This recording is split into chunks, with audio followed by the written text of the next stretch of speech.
Thank you. Hold the applause for 1 second though, because I need you all to give a big hand to the first ever Anime Lifetime Achievement Awards.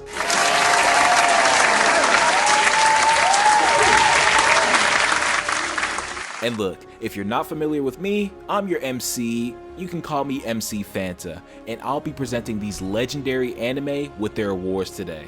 I'm so excited to be able to honor these anime and all they've done for this community. For most of the categories in this award show, we'll only be honoring 1 or 2 anime. But for this first category, the most influential anime, we'll be presenting 10 individual awards, as there have been a multitude of anime that have influenced the medium over the decades. These awards are in no particular order, and as it says on your pamphlets, only 1 anime per franchise. Otherwise, we'd have to give Osamu Tezuka 8 awards and Akira Toriyama 2. Whew, I know that was a lot, but let's get started. Coming in at number 1 is an anime I hope you're all pretty familiar with. It's the original dark and broody shonen manga. It's Devilman. I know I just said like 20 seconds ago that Osamu Tezuka and Akira Toriyama would run this list. They would, but Go Nagai would definitely sneak in and take a few spots though. Like, this absolute titan could not miss back in the day. Every manga he dropped revolutionized the genre. How many authors can say that? Cutie Honey is a pioneer in the magical girl genre, and Mazinger Z is the same way, but for mecha. Devilman though, that's always going to be the most significant work in my eyes. Now don't misunderstand me, this was not the first dark shonen manga. Shoot, Go Nagai's previous work, Demon Lord Dante, came out like a year earlier and it was way darker. But Devilman has the perfect combination. It has an edge to it, but it's not so much, it's not so overwhelming. Devilman was massively successful, spawning so many OVA spin-off manga, and would eventually go on to influence future generations of shonen manga. We don't get Zetman, JJK, or Chainsaw Man without the OG Devilman. Up next, award number 2 is going to an anime you probably never heard of, but it is the influence for all delinquent anime to come, so we have to give it to Roku Denashi Blues. With the recent success of series like Tokyo Revengers and Windbreaker, it's only fair we give flowers to the OG delinquent manga. For some reason, Roku Denashi hasn't had too much of a cultural impact like other series. Maybe part of that is because it's also the only series on this list that never had an official anime series. It received 2 anime films, well, I'm pretty sure one is an OVA, but that's it. Despite all that though, it's still one of the best-selling manga of all time and one of the most influential. Read through Roku Denashi Blues, a lot of the basic plot points serve as a basis for so many delinquent manga to come. Now, there's a lot going on with award number 3, just stay with me for a second. This spot goes to YuGiOh, but for 2 reasons. YuGiOh was inspirational to death game anime and card game anime. Let me explain. The card game you know as YuGiOh is actually Duel Monsters in the show. If you were curious, YuGiOh means the king of games. It's a title for the main character. But anyways, in the beginning of the YuGiOh anime, they didn't play Duel Monsters at all. They played shadow games, which were usually life or death games where you had to use your wits and outsmart your opponent. Now these games on the surface level were simple kids games or guessing games, something like that. Sound familiar? Battle game in 5 seconds, Tamagotchi game, Kakegurui. Make sure you all pay your respects to YuGiOh. And as for the card game anime, you all need to pay your respects too. YuGiOh is one of the best-selling card games of all time. And a large part of that was due to YuGiOh and Yu-Gi-Oh! GX, the first 2 Yu-Gi-Oh! Anime series, shaping the childhoods of so many kids and making them want to play this game. Now talking about the anime specifically, again, even to this day, we're still feeling that influence. So many card game anime have the basic structure of Yu-Gi-Oh! As a basis. We have our prodigy main character, we have a second main character, usually a best friend who isn't as good at the game, but they're still pretty good. We usually have a third main character who's either the comedy relief or the serious one who really isn't good at the game, but they still win sometimes. And usually you have the girl of the group. And the girl is usually where it changes the most. Card Fight Vanguard, Shadowverse, make sure to say thank you. On to award number 4, and honestly and truly, I'm debating whether or not I should put this anime on the list. It's going to be controversial, but the list wouldn't be right without it being in the conversation. Let's give the 4th award to Sword Art Online for its influence on isekai anime. Whew. Man, I know some people are going to tear me apart for this pick, just like the last time I called Sword Art Online good. It's not perfect, it's not flawless, but the anime is good. Let's back up a little bit though. Sword Art Online was everywhere in the early 2010s. Everywhere. You could not escape it. Until around the end of Gun Gale, Sword Art Online was easily in the top 5 most popular anime on the planet. You can't tell me anything different. But it was bad. Gary Stu, overpowered main character, too much fan service, what? Listen, I want you to get rid of all those old biases. Watch SAO as if it was a new anime that just dropped on streaming. This show is the ultimate power fantasy. I know a lot of you aren't gonna like to hear this, but we don't get Moshiko Tensei or ReZero or Slime or any of these other beloved anime if SAO wasn't an absolute smash hit like it was. And definitely, we would not have got them the same way with the excellent animation and fluid fight scenes. The adaptations would look like Blue Lock, so say thank you to SAO. You know, there are a few anime that are a given.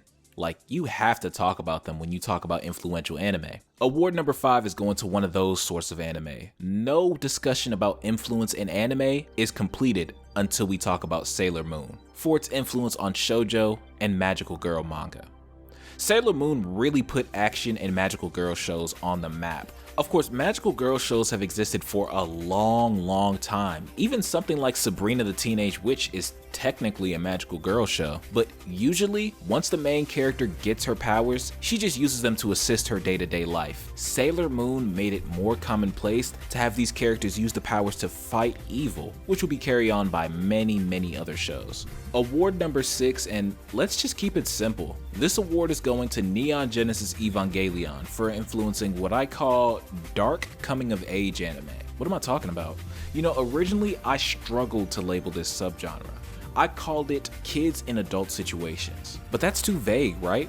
I mean, any movie or show featuring a kid probably has a kid in some sort of adult situation. What I'm really talking about is insecure kids, incompetent kids, realistic kids in world or life-threatening situations where they're forced to understand not everyone's gonna like them, that they can't save everyone, and that they won't live forever. This probably sounds super specific, but it's actually decently common. It includes some of my favorite shows of all time too. Puella Magi Madoka Magica, Boku Rano, Yuki Yuna is a Hero, and to a lesser extent, JJK all fall under this category, so we need to be thanking Neon Genesis Evangelion. On to award number 7, and this one goes to Mobile Suit Gundam for its influence on mecha anime. Mobile Suit Gundam may not have been the first, but if you're looking for a quintessential mecha action franchise, then this is the best one for you. Decades on top of decades on top of decades of shows, movies, OVAs, games. You want to see something that looks like a standard shonen action show? Okay. You want to see something resembling magical girls in mech suits?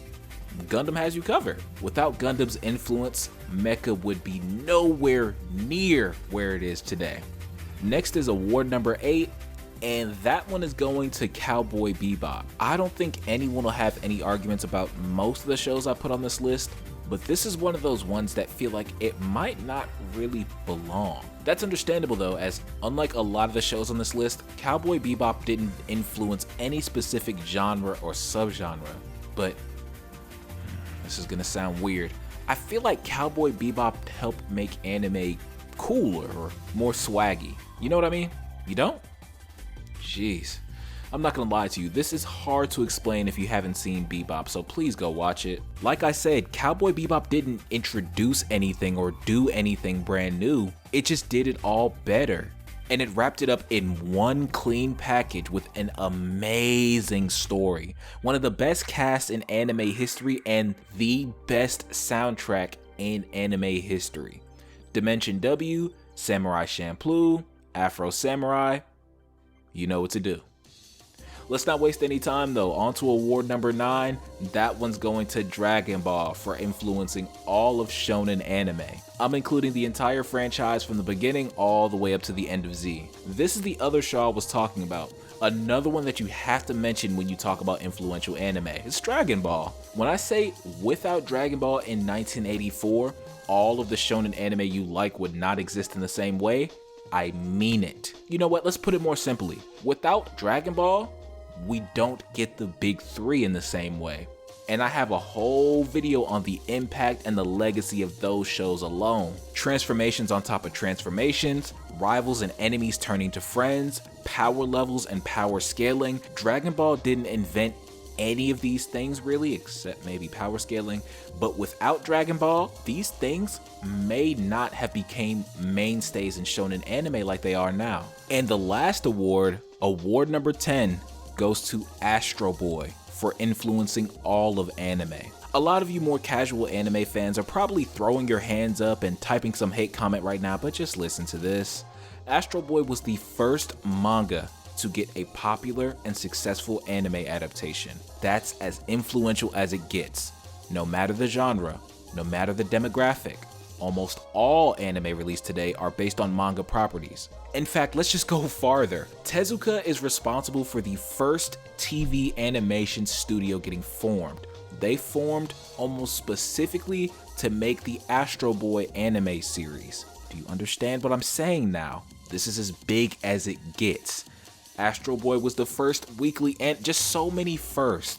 This video could go on for easily another 20 or 30 minutes, just listing off all the firsts and all the innovations and all the things that originated with Tezuka and Astro Boy. Do you understand now why I said he would sweep all the awards if there were no restrictions? Astro Boy is on a different level in terms of influence. I'll leave you with this. Without Astro Boy and its immense success not only in Japan, but in the West, there's a possibility we don't get anime adaptations of manga on a consistent basis. It's possible anime would be more like American TV. A lot of the shows, the most successful and the most popular shows, are completely original or they are extremely loosely based on something. But that's going to conclude our award presentation for now. Keep your eyes peeled for the next segment. Who knows what we'll be discussing. And that's gonna do it for this video. This is Phanta. I appreciate you for watching. If you have any sort of topics you want me to talk about, whether that's video games or anime, feel free to drop it. I want to talk about all the stuff that you guys want to hear about. Next video is coming out Monday. It's going to be a new series that I'm launching. It's going to be a weekly series. Another big project should be coming soon in early November. I'm trying to get a schedule set in stone, but make sure you like, subscribe, comment. Make sure to click the notification bell to get notified when I upload new videos. Make sure to check that community tab. I'm always posting. Vote on the polls. And do something for me if you don't mind. Make sure to watch more anime.